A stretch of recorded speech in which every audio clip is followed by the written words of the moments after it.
This video provides a synthesis of ASME-BPE design requirements and SSINA/ASTM metallurgy specifications for biopharmaceutical process engineers, focusing on sanitary system architecture.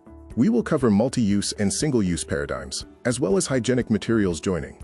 Validated biopharmaceutical purity requires a balance between form and execution, dictated by ASME-BPE standards, and chemistry and substance, defined by SSINA metallurgical specifications. Form focuses on cleanability, dimensions, materials joining, and surface finish. ASME-BPE requirements are divided into multi-use and single-use systems, all starting with Part GR, or General Requirements. Multi-use systems have parts for design, components, and fabrication, including materials joining and surface finishes. Single-use parts cover design, components, and fabrication, focusing on biocompatibility, extractables, and leachables. The core material for multi-use systems is 300 series stainless steels. Sanitization relies on clean-in-place or steam-in-place, achieving a decades-long sterile envelope. Single-use systems use thermoplastic polymers, are pre-sterilized, and are transient, rapidly deployable architecture. Key specifications for a bioreactor system include Part SD for vessel design, ensuring minimum dead legs. Part 1100 covers mechanical seals and weir/radial diaphragm valves for complete drainability. Part PI details process instrumentation, which must be drainable and zero-static. A multi-use system's sanitation relies on the weakest connection. Part DT ensures components from different manufacturers mate with zero crevices. This involves strict ferrule dimensions, controlled gasket intrusion, and proper alignment to prevent misalignment. Part MJ, materials joining, demands automated orbital GTAW for process contact piping. Acceptable welds must show complete penetration, uniform width, and no cracks.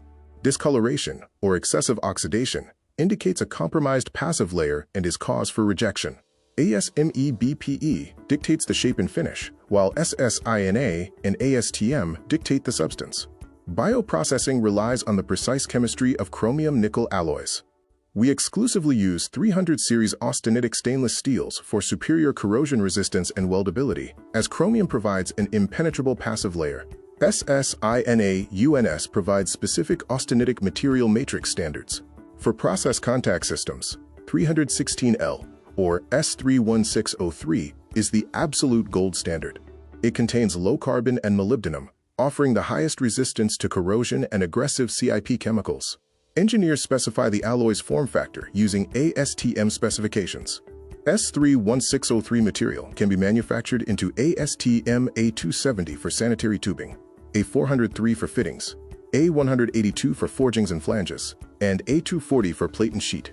This ensures both the chemistry and manufacturing tolerances meet BPE requirements. Part SF regulates surface finish and topography via roughness average or RA.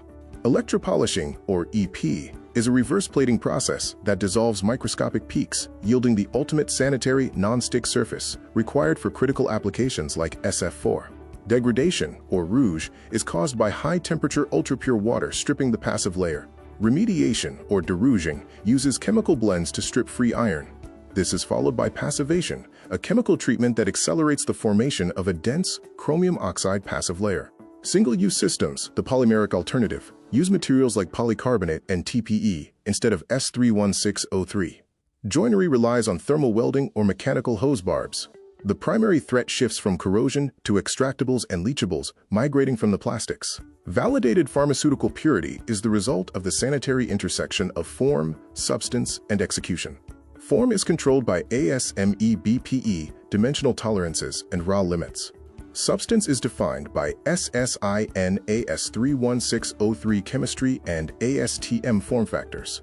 Execution involves automated orbital GTAW and chemical passivation. This dashboard provides a quick reference for the ASME-BPE core parts, SSINA austenitic alloys, and critical ASTM specs. These are the foundations for achieving and maintaining the sterile envelope in biopharmaceutical manufacturing.